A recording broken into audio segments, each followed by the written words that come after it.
What are some interesting modern examples of history repeating itself?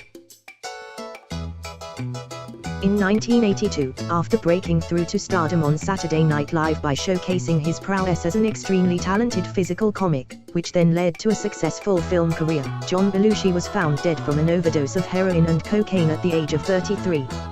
15 years later in 1997, after breaking through to stardom on Saturday Night Live by showcasing his prowess as an extremely talented physical comic, which then led to a successful film career, John Belushi Chris Farley was found dead from an overdose of heroin and cocaine at the age of 33.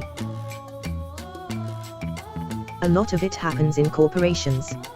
Year 1, our vendor billing is way too high. Let's bring this function in-house and build a department with new hires. We'll save a lot. Year 2, this new department is way overloaded, we need to staff them up.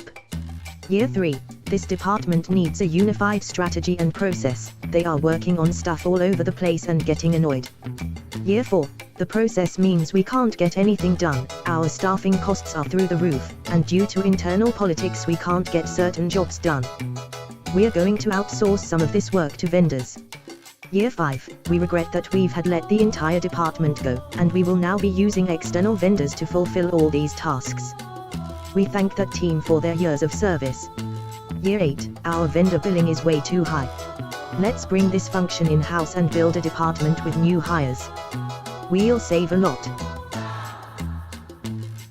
Cell phones increase in size, 1990s.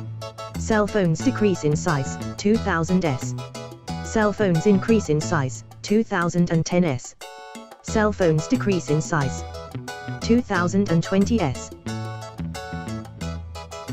And GT, Germany, Japan, Russia invades disputed territory. And GT, international community says stop that.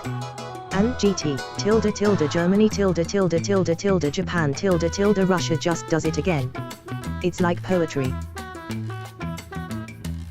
Every time they replace the stalls at my local Benihana, someone drills a new glory hole.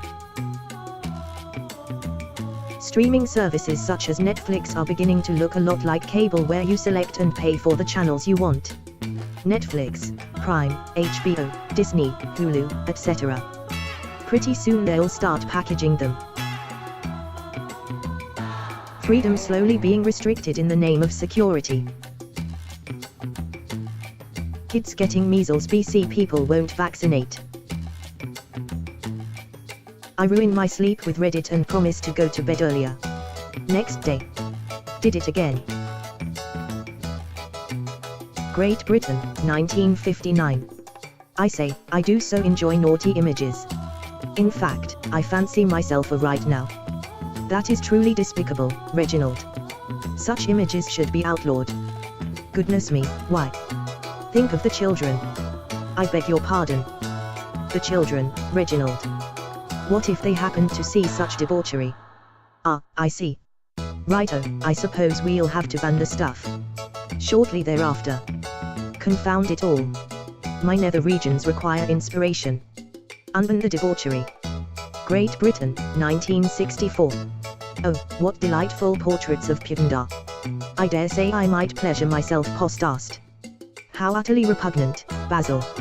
Such portraits should be outlawed. Whatever for. Think of the children. I shall not question that statement, and shall instead vote to ban all obscenity. Shortly thereafter. And blast. I must find release. Unban the obscenity. Great Britain, 1981. Ain't these ladies real peaches, what? Think of the children. This is getting proper ridiculous, it is. Shortly thereafter. That does it. Pants off. Peaches, now. Great Britain, 1996. Think of the children. Honestly, why hasn't anyone shut you up yet? Great Britain, 2002. I'd like. Think of the children. Great Britain, 2007. Think of the children. Great Britain, 2009. Think of absolutely anyone who might be a deviant. You really need to get laid. Great Britain, 2014. Think of the children. Great Britain, 2019. Hey, we haven't thought of the children in a few years. Sigh. Righto. TLDR, the United Kingdom really likes spanning every few years. Could just post a long list of invasions of Afghanistan. Generic hubristic power, invades mountainous and fractious environment, gets bogged in an embarrassingly long and expensive conflict followed by an eventual retreat when enough time has passed to maybe save face, big maybe on that one. Tale as old as time. IT company creates simple unique solutions, solutions becomes successful, solutions is upgraded over and over until it's immensely hard to maintain, full of bugs, full of legacy code, and user experience declines. Then new IT company comes in. IBM and GT, Microsoft and GT, Apple and GT, what's next because my iPhone and Mac are full of garbage that 99% of the world doesn't want. It looks to me, as a European, that the winds of war are going to blow again over our lands. Society is more and more divided, the economy keeps getting worse and populism is on the rise. My only hope is that the war will be purely economical. But I am afraid of what the future holds. Liverpool failing to win the league. Edit, thanks for one of your silver medals, Klopp. The figures in the billionaire class are very reminiscent of the robber barons of the late 19th, early 20th century. In a lot of ways, the Bezos, Gateses, Musks, Kochs, and Waltons of today are causing the same problems as the Rockefellers, Carnegies, Vanderbilts, and Morgans of the past. Edit, forgot Mark, I'm sorry. I didn't know it was Bayard. Don't put me in timeout, Petty please. Zuckerberg. Populism. Somehow it is always a global trend. Basically China throughout history. Invades Vietnam, gets wrecked, waits a few years, comes back again, gets wrecked and GT, repeat. Mongolia did this 3 times before calling it quit. American and ancient Rome have insanely similar historical parallels. It is kinda freaky. The founding fathers were obsessed with why Rome fell and they wanted to avoid it. Anyways, this is why Rome fell, or at least the theory behind it, and how it parallels America. Part 1, win a world war to be the world superpower. Rome won an existential /world war that left them being the #1 dominant force in their area. These were the Punic and Macedonian Wars in the 3rd and 2nd century BC. America wins WW2 and is now the world superpower.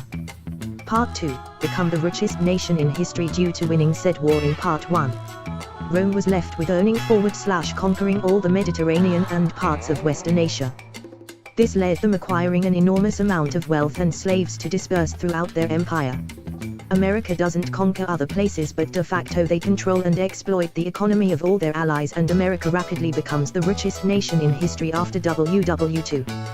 This is similar to Rome's aristocracy hoarding the wealth after conquering Asia. Part 3, the rich take most of the wealth and the middle class / poor don't get their fair share.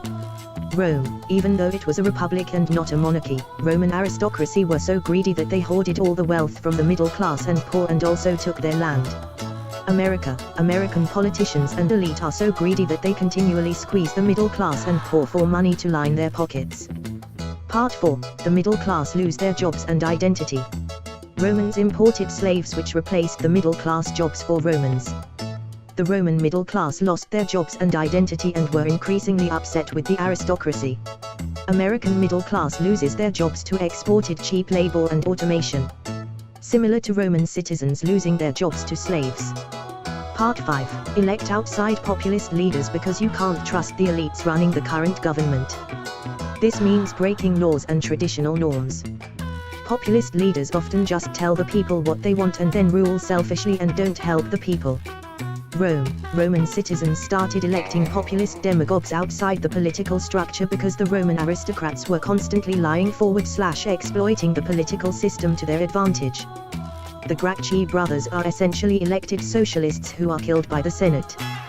This sets the precedent for violence as a means to power. Americans start voting for populist demagogues outside of the political system and we are here with Trump. Part 6, Fall of Democracy. Roman Republic decays into civil war due to the volatility of too many populist demagogues getting power. Julius Caesar was a populist. Part 6, America, hopefully there isn't one LOL. Democracy can have some major issues when societies are fragmented. If you look at Italy in the late 19th century, the country was very divided in aspects like religion, language and culture. This made it extremely difficult to introduce policies that would both help push the country forward and appeal to a majority of people.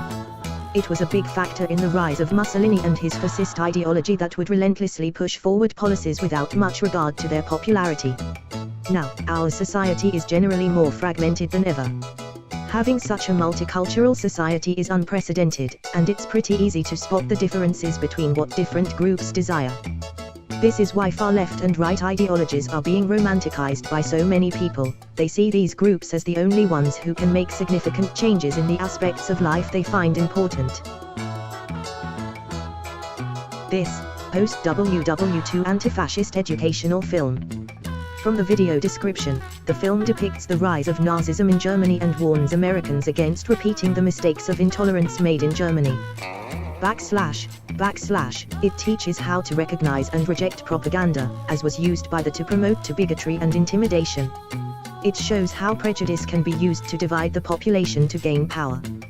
The scene from 2:15 to 5:20 is particularly eye-opening in the world's current political climate. Germany beginning to grow their military again _ Both Napoleon and Hitler lost wars by invading Russia too late in the summer to achieve victory before winter set in.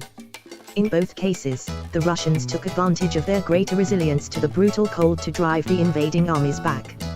It also helped that Russia is gigantic, so by the time your invading army gets to Moscow, its supply lines are incredibly long. Both the USSR and America lost drawn-out conflicts in Afghanistan. The forbidding terrain of the country itself and the independence of its people make it very difficult to invade and hold Afghanistan. In fact, if I remember correctly, both the British and Alexander the Great also struggled to invade or hold Afghanistan. Insignificant.